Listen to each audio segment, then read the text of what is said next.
আমরা দেখলাম এ পর্যন্ত কিভাবে প্রেজেন্ট ভ্যালু বন্ডের প্রেজেন্ট ভ্যালু বের করতে হয়। কি ইনপুট আছে, কতগুলো রিলেশনশিপের কথা বলেছে। একটা হচ্ছে যখন বন্ড ইস্যু করা হয়, নর্মালি এটা ফেস ভ্যালুতে ইস্যু করা হয়, তখন মার্কেট রেট যেটা সেটাই কুপন রেটের সমান হয়। মার্কেট রেটটা কিন্তু ফিক্স থাকে না, ক্যাশ ফ্লোগুলো ফিক্স থাকবে এবং সময় যত যাবে কুপনগুলো কল্পনা করেন যে কুপনগুলো নিয়ে নিয়ে দেওয়া হচ্ছে, সেটা তো অতীতে চলে গেলে আর আমাদের জন্য রেলেভেন্ট থাকে না। তা আমরা যেটা দেখেছি কিছুক্ষণ আগে যে বাজারে যদি মার্কেট রেট বেড়ে যায় তাহলে বন্ডটা ফেস ভ্যালুর থেকে কম দামে বিক্রি হবে, আর মার্কেট রেটটা যদি কমে যায় তাহলে একই ক্যাশ ফ্লোগুলোর দাম বেড়ে যাবে। এটা কেন হয়? এটাকে আমরা বলি interest rate sensitivity of fixed cash flow securities. বন্ডের ক্যাশ ফ্লোগুলো ফিক্স থাকে, কুপনের সমান। বলেছি যে কুপন আর মার্কেট রেট নর্মালি ইস্যুর সময় সমান থাকে, তারপরে ইস্যু হয়ে গেলে কুপন রেট আর চেঞ্জ করা যায় না, ক্যাশ ফ্লো আর চেঞ্জ করা যায় না, কিন্তু বাজারের রেটটা কম বেশি হতে পারে। এখন যেটা দেখব সেটা ইনভেস্টরদের জন্য খুব বড় একটা জিনিস এবং ম্যানেজারদের জন্যও এটার উপরে খুব খেয়াল রাখতে হয়। সেটাকে বলবো ইন্টারেস্ট রেট সেন্সিটিভিটিটা কীভাবে দেখব। এক্সেলে যে আপনাদের দেখাচ্ছি, এটা এক্সেলে যাব। এখন দেখেন যে যখন আপনি এক্সেলে থাকবেন তখন এই বন্ডের ভ্যালুয়েশনের কাজটা কিন্তু অনেক সহজ হয়ে যাবে। একসাথে আপনি অনেকগুলো বন্ডের ভ্যালু বের করতে পারবেন। প্রথমে কতগুলো ইনফরমেশন দেই, ধরেন যে এনপিআর 8 বছর আছে, রেটটা চেঞ্জ হবে। রেটটা আমরা অনেক রকম রেট ইউজ করব। ধরেন কোন রেটে কত দাম হতে পারে, আমি এখান থেকে রেটগুলো ধরেন 5% থেকে শুরু করলাম, দেখি কতগুলো দেখানো যায় এই ল্যাপটপে। আমি দেখাতে পারবো আপ টু 13%, দেখি 14% পর্যন্ত দেখাই আপনাদের। অলরাইট,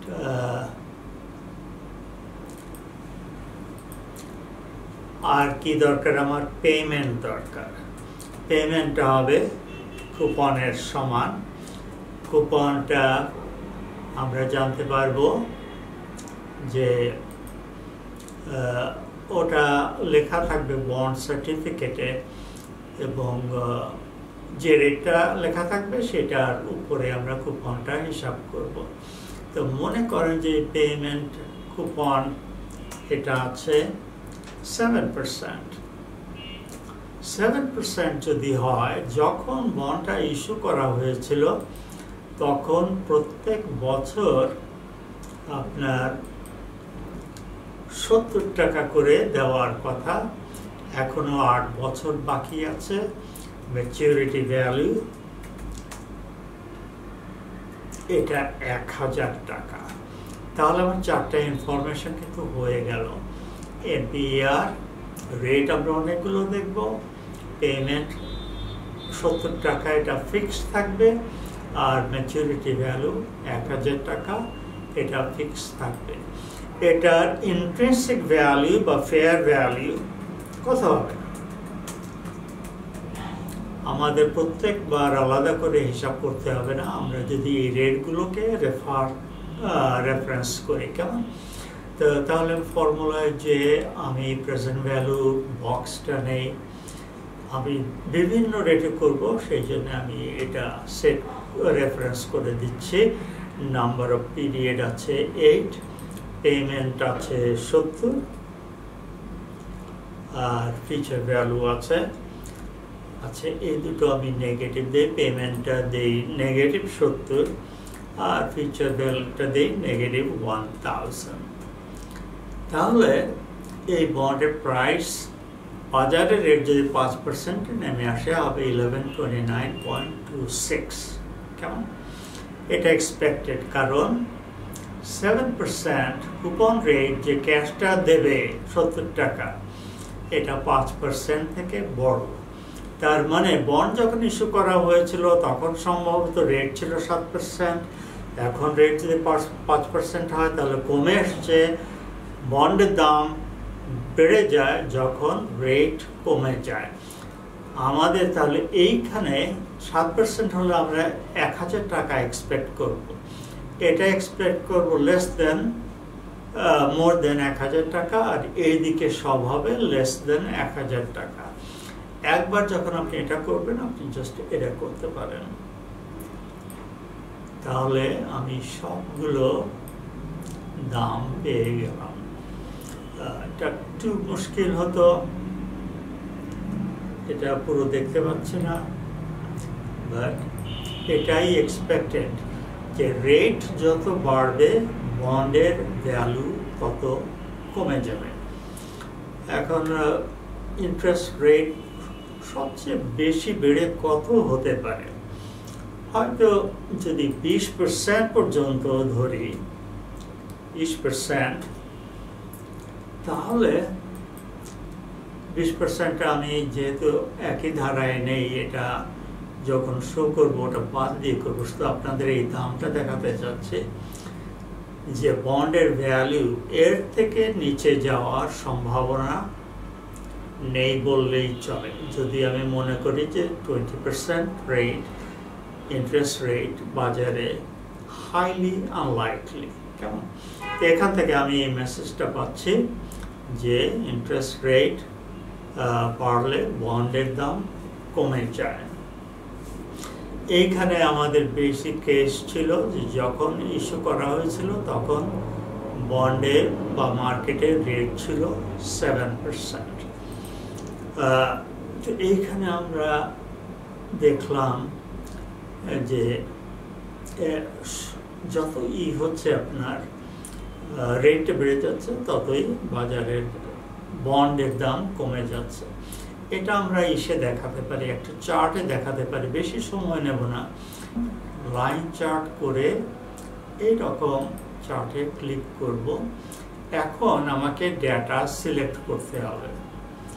ডেটা সিলেক্ট করতে হবে, আমরা অ্যাড করব ভ্যালু, বন্ড ভ্যালু, আর আমাদের সিরিজের ভ্যালু হচ্ছে, আমি যাকে আমাকে আগে নামিয়ে আনতে হবে, এবার পারবো সিলেক্ট ডেটা, অ্যাড ভ্যালু, আর ভ্যালুটা হচ্ছে অ্যাড ভ্যালু, আর সিরিজ ভ্যালু এই যে এইখানে দিতে হবে আমাকে। এখানে যদি দেই হরিজন্টাল, এটা তো হরিজন্টাল, এইখানে আমার আসতে হবে। এইখানে আসতে গেলে এখন আমি এটাকে ডিফাইন করব। এখন আপনি দেখতে পারবেন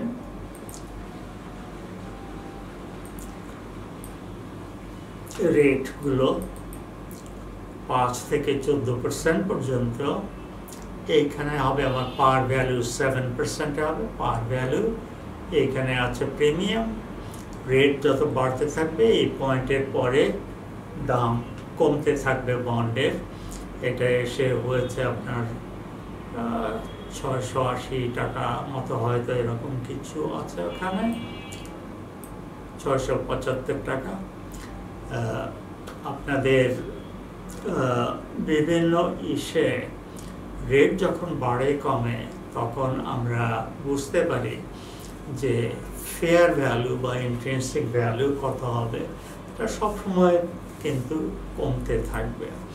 তো এইটা বেসিক্যালি হচ্ছে sensitivity to interest rate changes.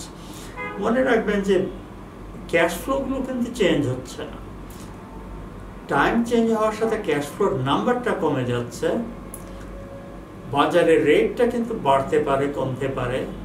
ফলে একটা বন্ড যখন ম্যাচিওর করে পুরো টাকাটা ফেরত দিয়ে দেওয়া হয়, এই সময়ের মধ্যে অনেকবারই বন্ড প্রিমিয়াম হয়ে যেতে পারে, ডিসকাউন্ট হয়ে যেতে পারে ইন্টারেস্ট রেটের উপরে। এখন আর একটা জিনিস যেটা একটু দেখার দরকার, যেটা ইনভেস্টরের কাছে খুব গুরুত্বপূর্ণ, সেটা হচ্ছে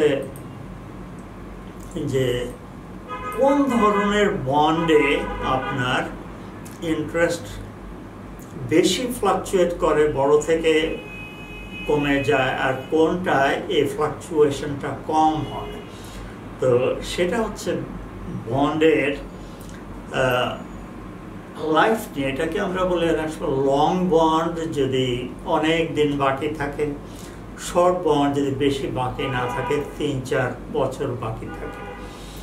এখানে আমি যেটা দেখিয়েছি জাস্ট একটা বন্ড, কিন্তু একটা বন্ড হওয়ার কোনো প্রয়োজন নেই। আমি একটার উপরেই আর একটা বন্ড করে দেখাতে পারি। যদি আমি বলি যে এনপিইআর সব কিছু একই আছে, কিন্তু এই বন্ড অনেক আগে ইস্যু করা হয়েছিল, মাত্র 3টা ফ্লো বাকি আছে। 3টা ফ্লো যদি বাকি থাকে, আমি যদি এটা টাইম লাইনে দেখতে চাই, তাহলে এখন আমি দেখতে পারি এইরকম যে 3 বছর হলে 1, 2, 3,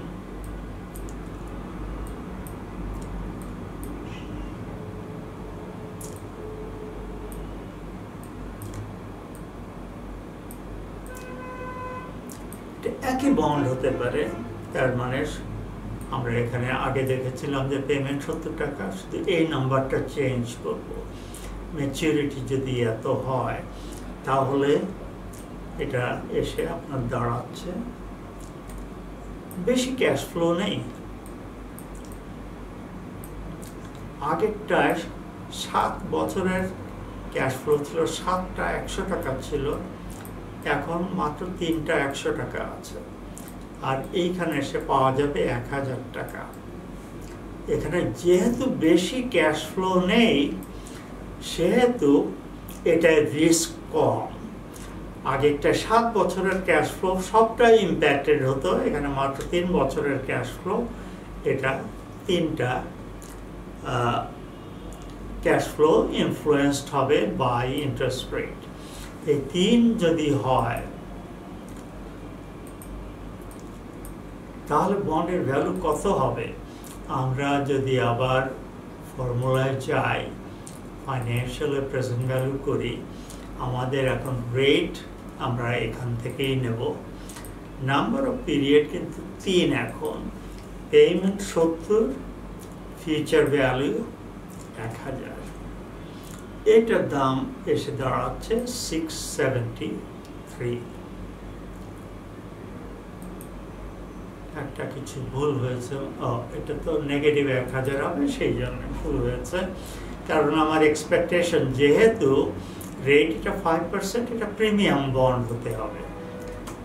তাহলে এটা 1000 থেকে 14% পর্যন্ত যদি হয়, আপনি দেখেন যে এইবার বন্ডের দাম কিন্তু পুরো সময়টায় 1000 টাকার অনেক কাছে আছে।